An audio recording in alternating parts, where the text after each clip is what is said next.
Quick question for Jehovah's Witnesses. You should recognize this book. This is my paperback edition of the Reasoning from the Scriptures book.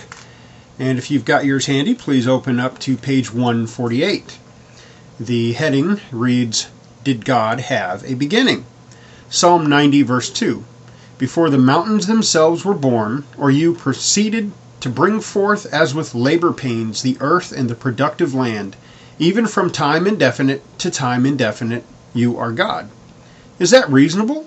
Our minds cannot fully comprehend it, but that is not a sound reason for rejecting it. Then it goes on to give two examples, the first being time and the second being space.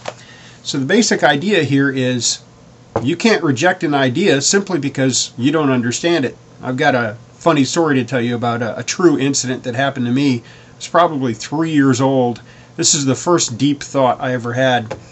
We were living in Killeen, Texas at the time, and we were walking in the backyard, my mother and I, and I remember her telling me that God knew everything I was going to do, even before I did it.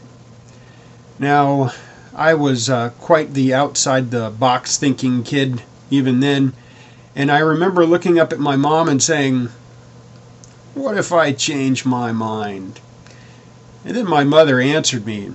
She blew my mind with the statement. She says, God knew you were going to change your mind.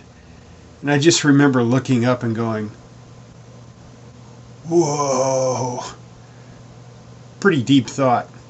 Well, keeping that in mind, I want to ask you this question. And remember, you can't reject the idea simply because you don't understand it.